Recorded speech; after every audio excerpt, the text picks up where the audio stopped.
what? Anybody call? Pause. Pause. And what were you doing in pause? It was a 5-step reading strategy. Say that again? A 5-step reading strategy. The 5-step reading strategy, which is what? Reading. Correct. Understanding. Correct. Understanding. Understanding. Understanding. Summarizing and evaluating. See there, working together. Working together, y'all have this. So I wanted y'all to get that and just work with it.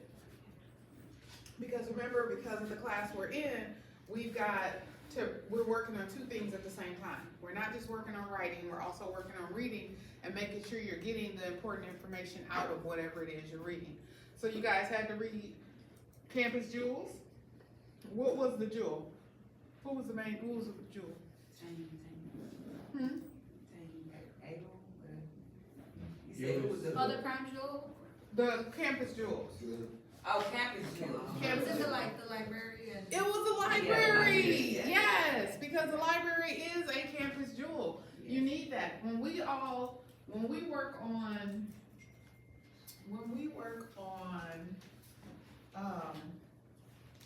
MLA formatting. So we're gonna have a librarian come, and I don't know if they have a video lecture or not for me to put that in there, but one of the folks from the library, they're gonna come and kind of help walk you through using the library databases and everything, and just all the different things you can do. So the library is literally a campus jewel. When I was an undergrad and a grad, the best place in the world to be was at the library. Before COVID hit, libraries were literally open till 1 or 2 a.m. and some during testing weeks, they were open 24 hours. College libraries allow you to eat in them, unlike regular libraries that are like, no, oh my gosh, what's with this food? So campus, the crown jewel, campus jewels, I'm sorry, so that's what I did wrong. See how I'm scattered? You see how I'm scattered? Okay, that was supposed to be called campus jewels. Okay, so that was the first thing. So then next we had summary writing. What summaries did you all write? So I wanted you to do a summary of each chapter, correct? yes. All right, so here's the thing. The reason why I had you doing this, and this is the reason why I had you practicing this, is because summary writing is one of the most important things that you are going to do, literally. Because it's gonna tell your reader what's going on. So when you all go to write an essay about On Discovery, what if I ask you to analyze it, to break down the literary devices, and to write a response about how you felt about the imagery being used in On Discovery? You are going to actually have to provide me a summary of On Discovery in there, as though I have never read it. How long should a summary be? For me? For me? A paragraph. For me, a paragraph. And we're gonna see something in our summary writing chapter. We're gonna see really two summaries. One is exactly perfect, short, sweet, what you would need for an essay, and the other one is everything, all encompassing, which generally is just sometimes too much. Anyway, the reason why I had you do this, I had you practice these almost childlike ways of doing it, was just to see what works and what doesn't work. So for some texts, you can use, and this is just it's a simplified way of writing a summary. It's not the end. You need to go back and fix it, revise it, make sure, but it helps you get those main points across, okay? So generally something that has characters, or something like Tangao, On Discovery could have been written using Somebody Wanted But So Then, right? Because Tangao wanted to do what? Find the gold mountain. So somebody who, Tangao, wanted to do what? Find the gold mountain, but what happened? He was captured, right? So what happened? So therefore he couldn't find it, that's where you get caught, right? Now you're figuring out what's that important piece. And then he was turned into a woman, right? Now the story is deeper than that, and I don't know if any of you got that. The story is a lot deeper than just, oh, a warrior was off looking for something and got captured and turned into a, it's much, much deeper. It's more metaphorical than that. It's way more than that. Now, what about 5 W's and H? Did that one work? Who did it? Who, what, why, where, when? That's what the 5 W's and H. H is actually how. H is not necessary. H always means the process. So if I ask you something, if you get a question and it says the process, if it says how, then I want you, that's really saying what are the steps that made it happen, okay? Procedural text will have the how question. And some of your discussion questions had a how to it. So that means if you see the word how, you know I want more than a one sentence response, okay? Or a one word response, because I'm asking you for the process, okay? So let's see. And beginning, middle, end, sometimes that one, how did that work for anyone? Anyone work with that one? Some stuff's not gonna work. I didn't expect it to. I just expected you to do your best. Does that make sense? Yes, ma'am. Okay, so beginning, middle, end, a lot of times, that one is a great one for just an article. If you had to read something short and what's the basic gist of it, then do that. So on Discovery, by Maxine Kingston, you all were required to read it a few times. Okay, so y'all give me a guesstimate on how many times you read it. 2? I know a few. Look at you over there, 3. I know, Like we 4 or were. 5. 4 or 5 times. times. Okay, you got confused a few times? Did anybody get confused for a minute? Little bit. Because it takes a moment. You're like, wait a minute, what just happened? This is my favorite. All the stories that I give you all to read are because I love them. I just love them. So on Discovery was quite interesting. And they had a lot of, I'm hoping you all found context for what was going on. I'm hoping you found that. So we read on Discovery, we listened to it, right? I don't think I put in, there's no video for on Discovery, correct? Okay, and then you had a little reading quiz. Was a reading quiz hard? No. Okay, should it be hard? No. Are you sure? Yes. It's comprehension. I'm just trying to see if you understood what it was talking about, if you paid attention. That's it. That's fair, right? Yes. Okay, and then your discussion, so here's where we get to the nitty gritty, and this is where our conversation is happening. So a couple things here. Number 1, I want you writing in race. Even as you're learning basic essay writing, I want you writing in race. Restating the question or prompt, answering the question or prompt, citing evidence from the text, and explaining the evidence or the connection to the text. Because you can't just willy-nilly just write, okay? And everything you're writing has to be meaningful. It may not, right now it probably does, but sometimes people think that the work I give, like, that doesn't even make any sense. Oh, it does, because it builds. All of this is building on something, okay? So even the assignment that you all are gonna do with these little short stories, they're building on something. So you have to restate. My youngest one, he was away at college, and he was having problems, and he could not, he was like, Mom, my anthropology teacher is not, my professor is failing me, and I know I'm a good writer. You all, he is a really, really good writer. And I don't say that just because, he's definitely not because he's my child. He's a really, really good writer. But I asked him, I didn't ask to read anything because I don't want to read it. And I asked him, I said, are you using race or are you using ACE? And he was like, no, I'm going, I said, It doesn't matter what professor you have, you all. If you use race, or ACE, depending on the question itself. ACE just says you're not restating, but we all have to get to a point where we can comfortably use ACE without the restatement. This is a learning process. Does that make sense?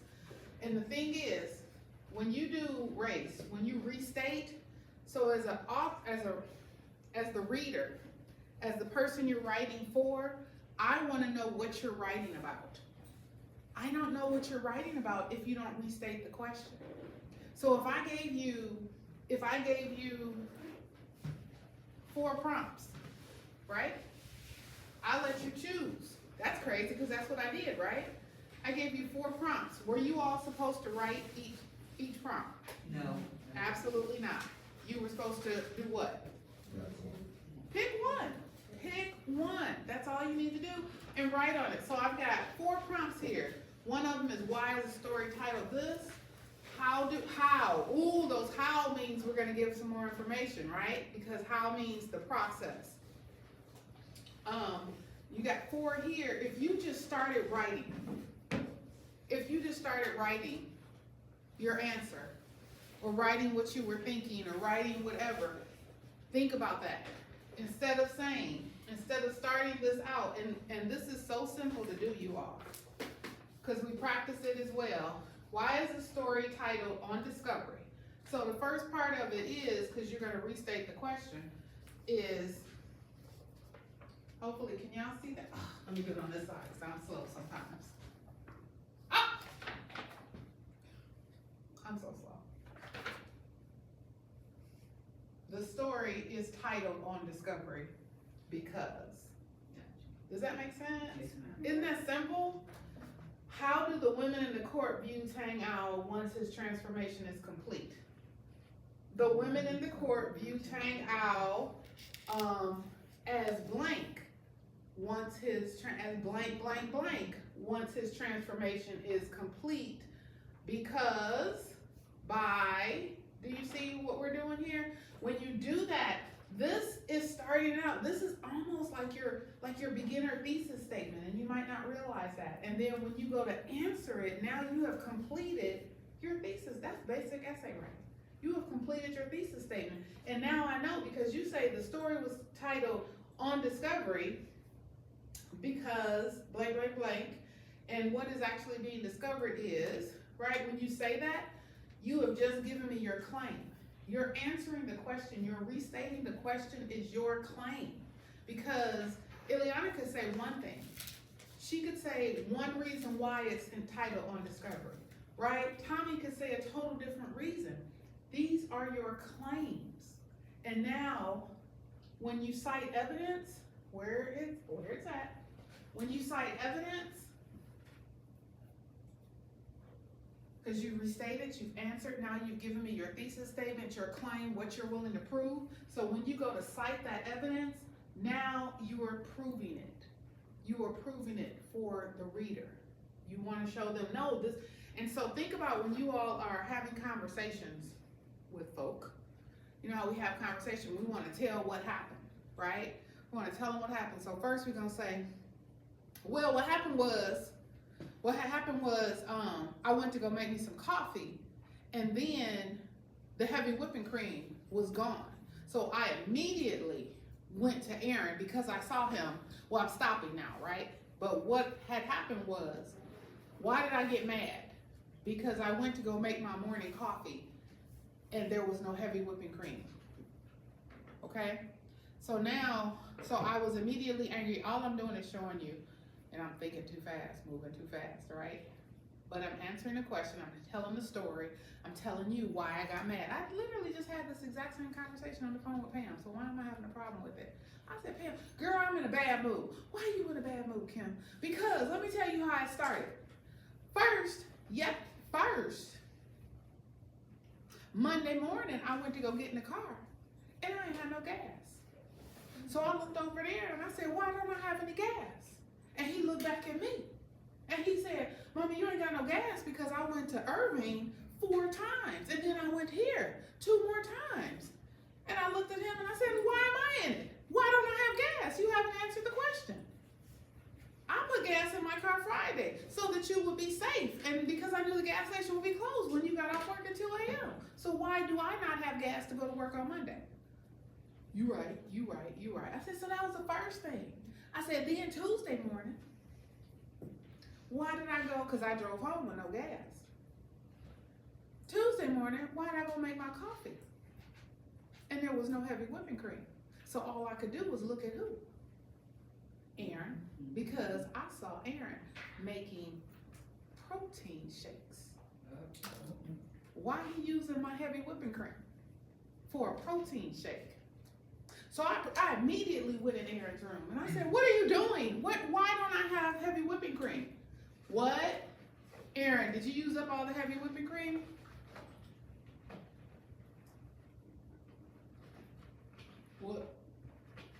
What kind of answer do you want from me?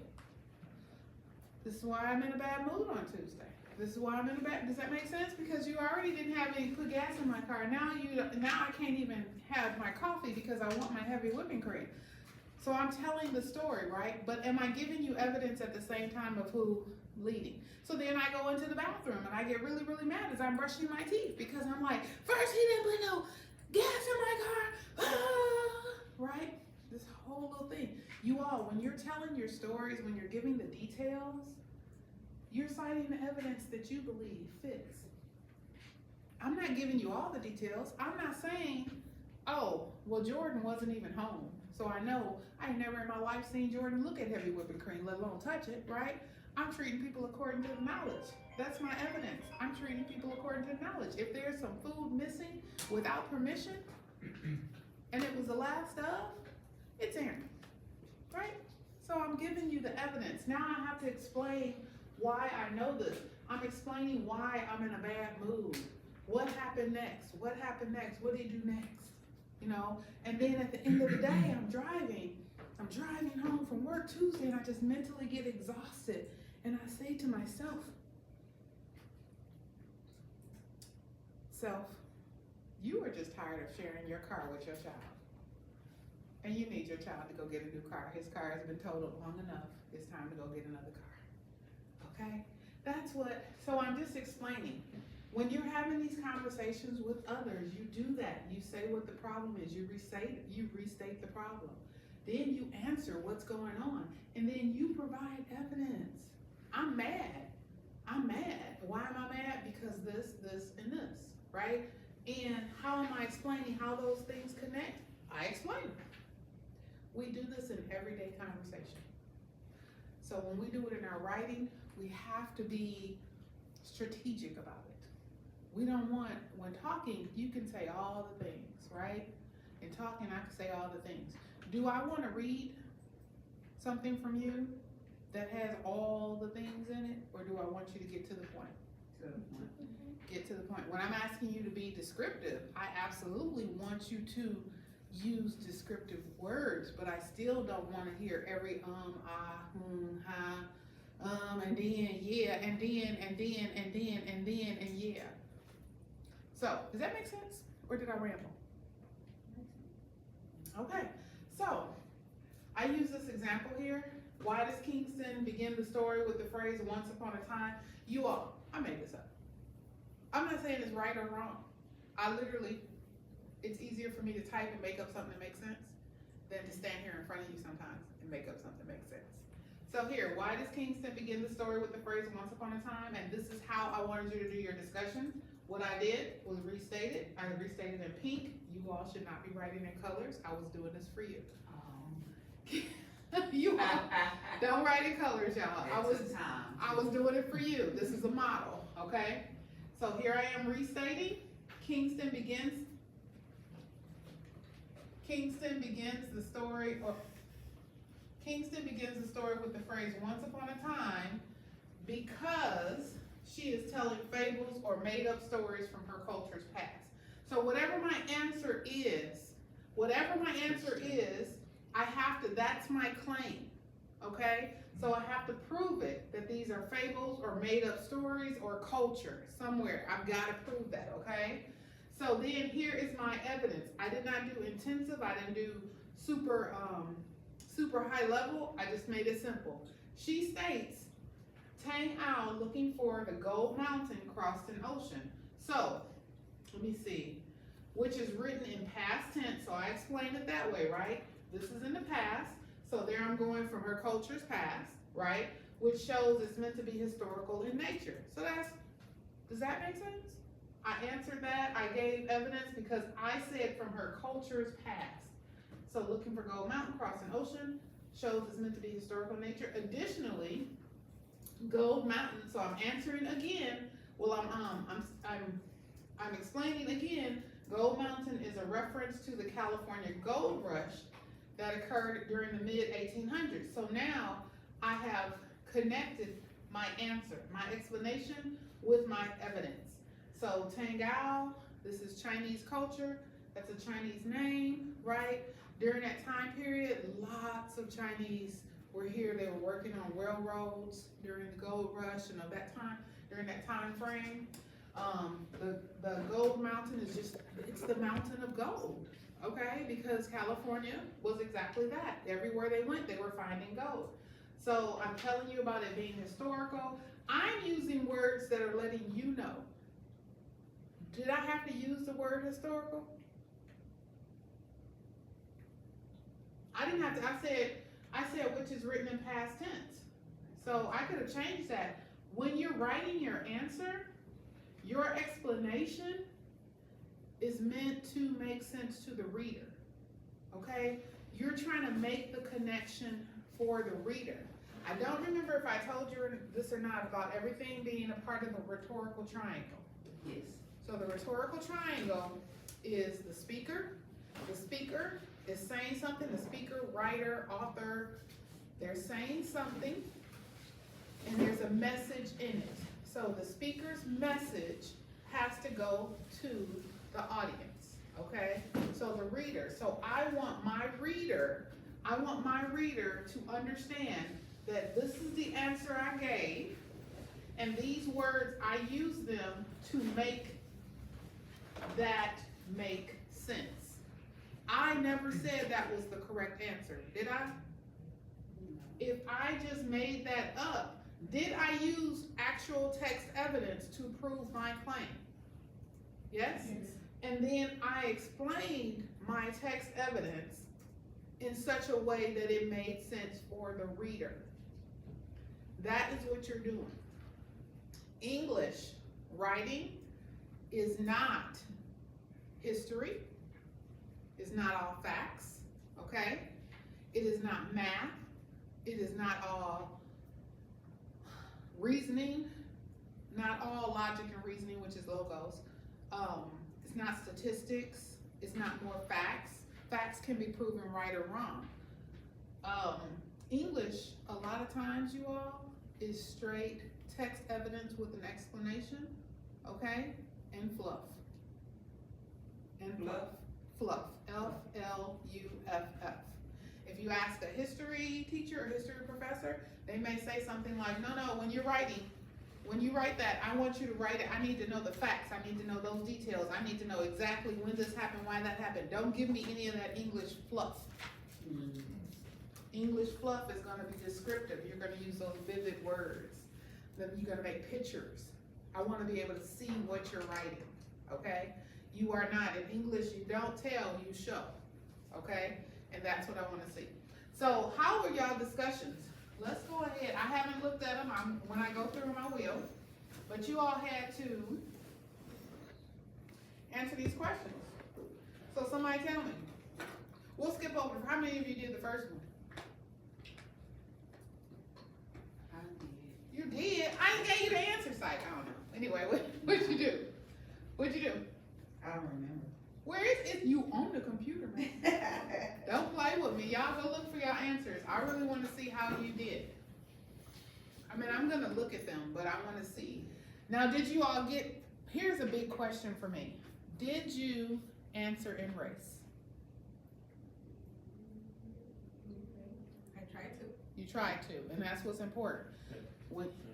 Okay, because that's what I'm looking for. I'm not looking for literally. The assignment is yes, you're answering the question, and yes, I know that this was a new short story to you, right? What I am actually looking for is this. Did you do this? Did you do your best to do this? This is what I'm looking for. It is not always going to be perfect. I am not looking for perfection from a single student, not a single one. What I'm looking for is growth. I want to see how you went from wherever you started, and then when we're done, when you're writing those final essays or those final summaries, and you're going to have a ton of summaries to write at the end, okay? I want to see your growth.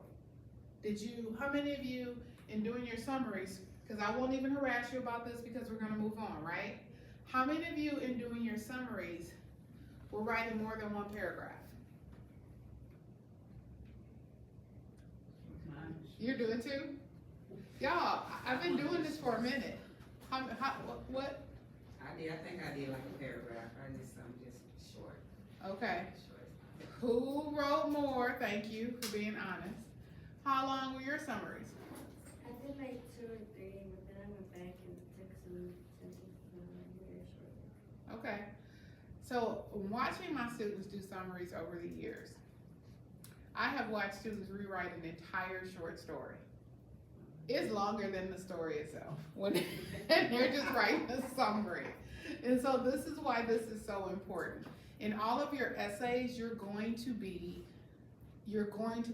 reflecting or discussing some topic, something like that. You have to give the reader a quick synopsis of where you got it from so that they know what you're talking about. They do not need 12 sentences. They don't need 4 paragraphs. They don't need that. They literally need just a short synopsis of what it is so they can move on. So they can go, oh, okay, I know what they're talking about. Or, oh, okay, it brought it back to mind. I remember that. Okay, great. So you all did these reader response questions. How were the questions? Were they difficult? No? Which one did you answer? How does the woman view Tonga once he's transformed?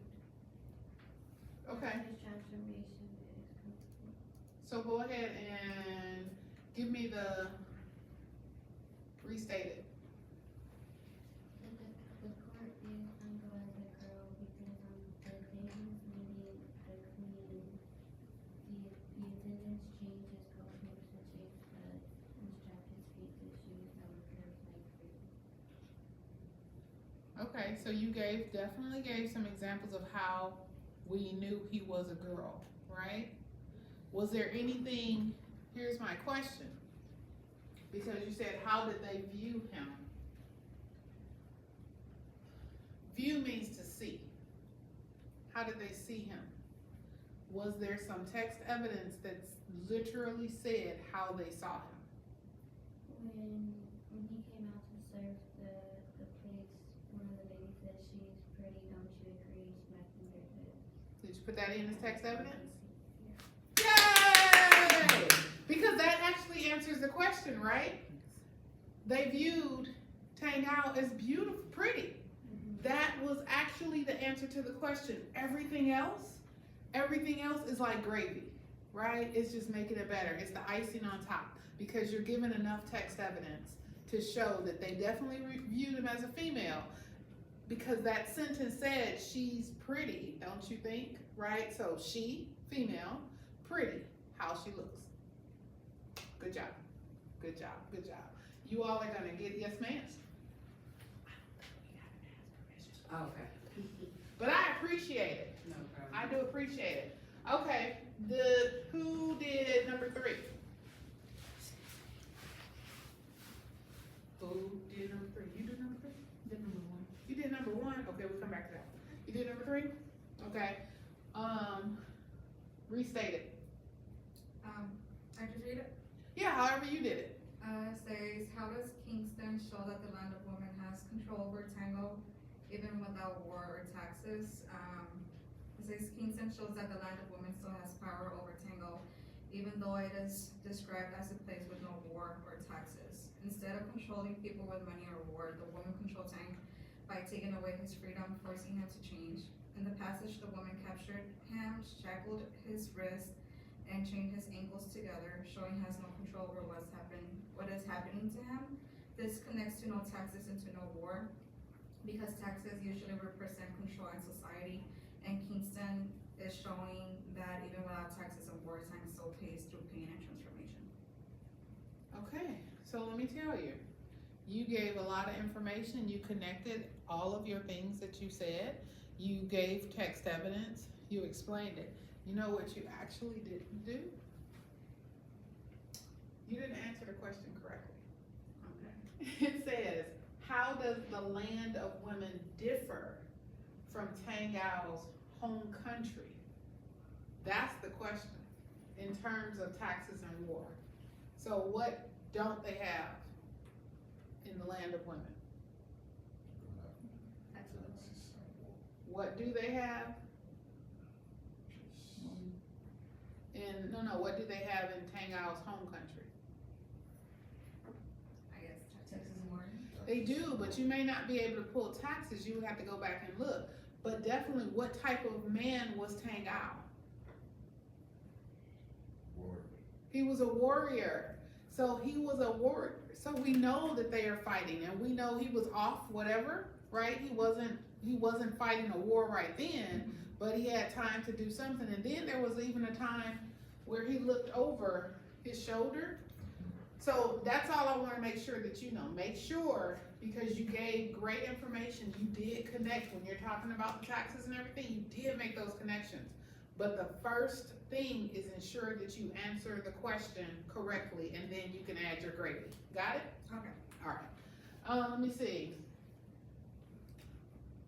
Y'all, did anybody number 4? I know number 4 looks to be a beast. Okay. You want to share your number 1 with us? Do you want me to read that first or just go straight to mine? Go straight to yours. I mean, we practiced, right? So the story on Discovery is titled as so to emphasize the process and changes Tango experienced for the Gold Mountain.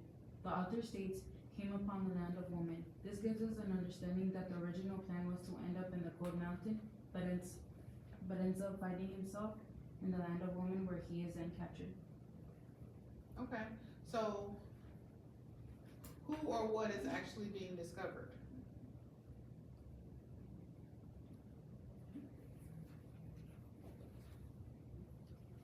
You definitely answered the first one. Which was, the story is titled as so to emphasize the process and changes Tango experienced on the look for the Gold Mountain.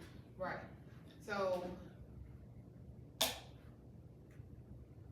the changes and processes that he underwent, right? Is he actually being discovered?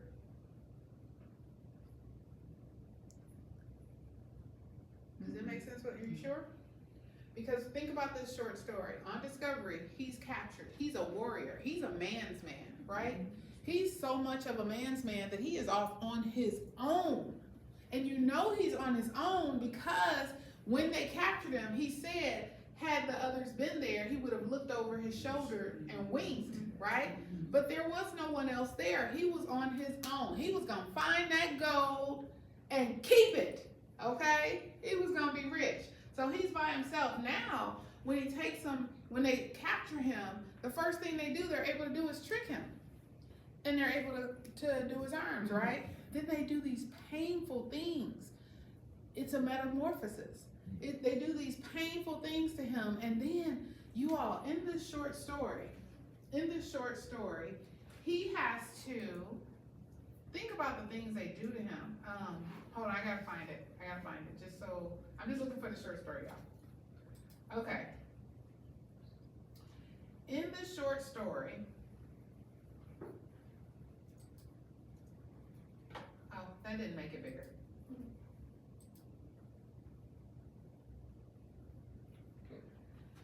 In this, it says, it's a couple things that stand out that show the metamorphosis that has occurred here, right? Because lots of things happen. People get to experience some different things, but they've had men simulate pregnancy, right? Where they've had the pains and all this other stuff. And at the end of those, have they become more in touch with their feminine side, or are they just like, oh man, I would never do that, I could never? Is that how they are? Or are they more in touch with their feminine side? Have y'all read that they're more in touch with their feminine side? Or are they just more understanding of their wife and the pain? More understanding. More understanding, what do you think? More understanding, or now you're deeply in touch? Understanding. You're understanding, okay. All right, so here, I'm gonna pull, they do a couple things to him, right? Right here, they trace his ear, a long nail scrapes his neck, blackening needles in the candle flame. They they didn't sew his lips together, but they put a needle through him. What did they do? They pierced his ears, right? They pierced his ears. That's the same way they pierced everyone's ears at that time. Now we have a gun, right? We've had a gun for like 50 years now. Quick, snap, it's done. But there were still, even that, there are still people who take the pin, they ice the ear, they take the pin, they put the broom straw through there, and they keep it in there, and they just turn it regularly. But that's the old way of doing it. So first thing they did was, I don't think he liked that. I don't think he liked that, right? So in this, the way she details it out, they had to poke. So they had to poke and probe before puncturing. So how irritating was that to him while they were trying to find the spot, right? Let me see. And how they lined it up, everything. They strung his raw flesh with silk threads. He could feel the fibers. He's not liking this because that was his raw flesh. Sir, it's just a ear. It's okay. It's okay, right? Because women can take it. We can take it. All right. Then, now here you are. The old ladies squeezed each foot and broke many tiny bones along the sides. They gathered his toes over and under one another like a knot of ginger root. He wept with pain. He is a warrior. He fights for a living. He kills people, but they are sitting there just as calmly taking his feet and breaking the little bones. He wept with pain. Oh my goodness. Then, hold on. They wound the bandages tight and tighter, right? Let's go, hold on. During the months of a season, y'all, they fed him on women's food.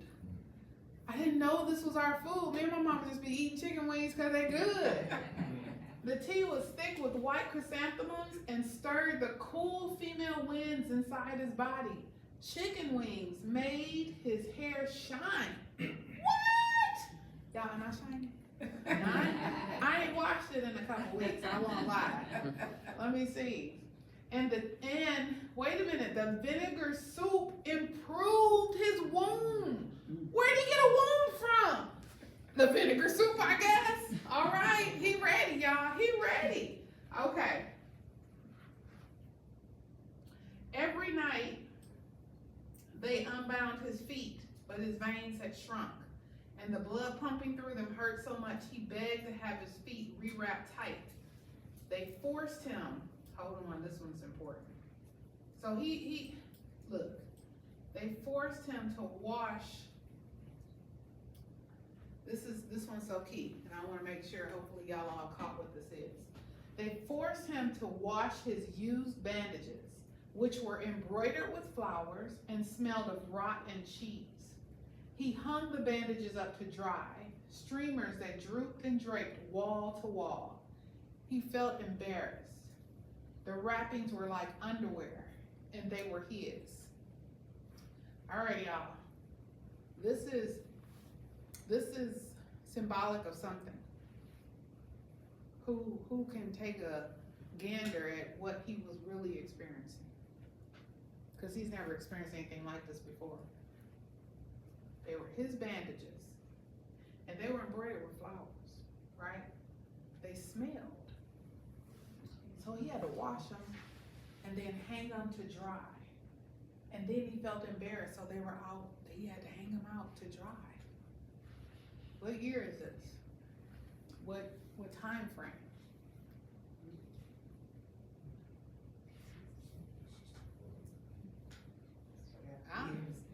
What did you say?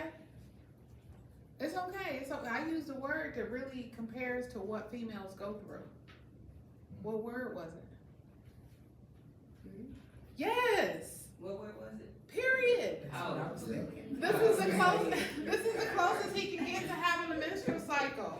Because think about the time frame. Did they have always?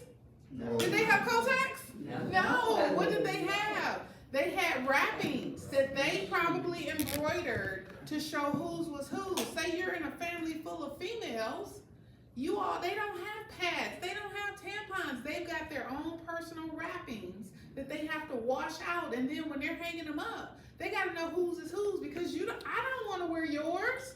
I don't wanna wear yours, right? Do we share panties? No! So we're not sharing pad liners. And so that's what that is. Think about, and then as females go, this is a village of females as an example. What happens when females are together? One stomach, the next mate, the next mate. Right, it's a nonstop cycle. Women get on the same cycle as one another, right? Think about being concubines. How men, I'm gonna be with wife one right now, and that's fine, because when they're done with wife one, then they go to wife two, because all the periods are happening in the cycle. So he's always happy, and somebody's always miserable. So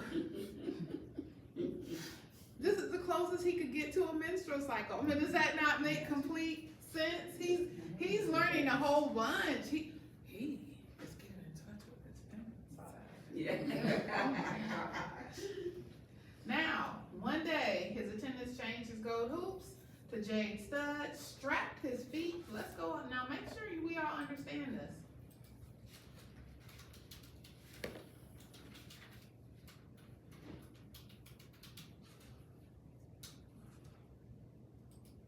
Make sure what we're looking at, okay? Do y'all see these feet? Yes, ma'am. Hold on, so here's one. How you start, and then what they do, okay? They break it, they bend it, because smaller feet are more beautiful. This is someone's feet right here.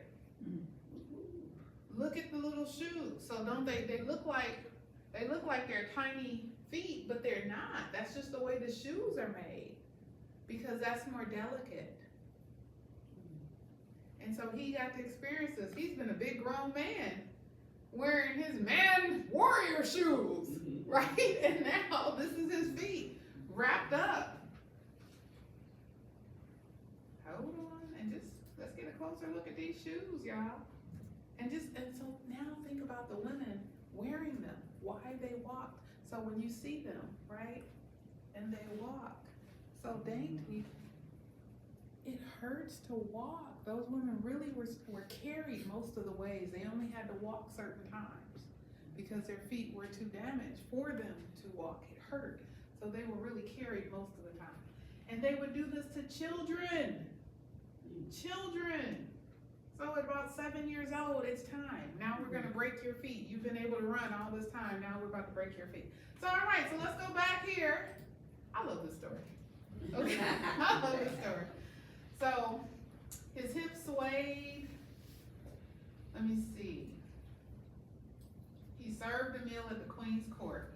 His hips swayed and his shoulders swiveled because of his shaped feet. She's pretty, don't you agree?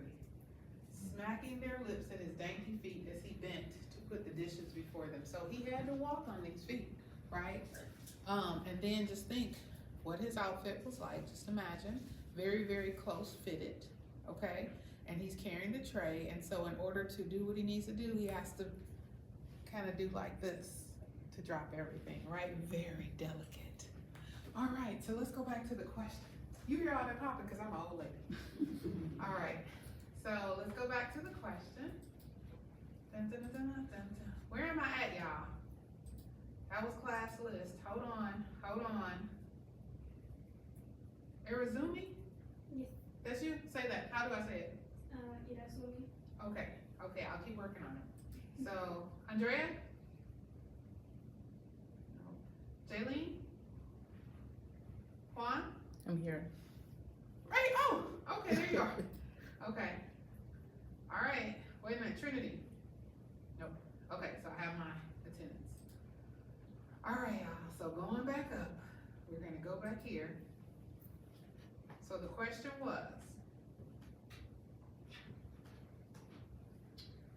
who or what is actually being discovered?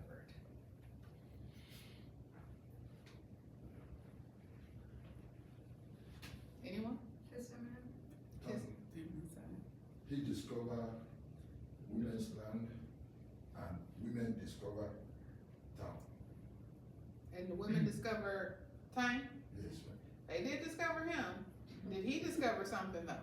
Yes. He discovered women's, is he a part of women's land now? Yes. Let me ask you a question, because this story, there's no part 2 to it, okay? She does have a whole book, and this is one of the many stories in it, but how many of those old ladies were women or were men at one time, do you think?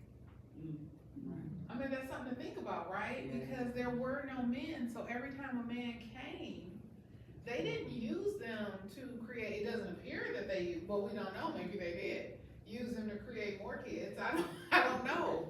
But we don't know who was a man, who was a woman, just the ones who were even at the Queen's court. If no men were allowed, the only people at the Queen's court were females. So how many of them actually were men at one point? All right, so this short story is very metaphorical. It's got lots of symbolism in it. It's got some imagery. It's got a lot of things. All right, how y'all feel about it? Hopefully you enjoyed it. Yes. It's a little different. Okay.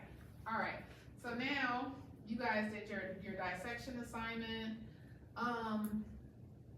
We've talked about it. I'm gonna look at what you did. We're gonna continue this piece, the literary devices. We're gonna keep practicing on it. Got it? It was not, no assignment that I have given you has asked for you to be perfect on it. You literally can make mistakes. At no point in DIRW should you be using, I think I told you all this, should you be using the internet for your answers? You should not, because we're learning how to do these things. We are not using ChatGPT. We're not using any of that. We're using our nugget, okay? Do the best you can and let me see that, because I'm measuring you on growth. Got it? So, all right, so we're gonna do this. I'm gonna look at what you all did, but we're gonna do literary device on all the stories, just so you can learn how to pull it out and analyze them. So let's look at our time. Okay, it's 7:04. What we're gonna do is we're actually gonna go into the next chapter, because we're in module, we're supposed to be in unit 3 that I done wrote unit 2 on. So we're gonna look at that, all right? And we're gonna practice, we're gonna play with some summary writing, okay? We all good?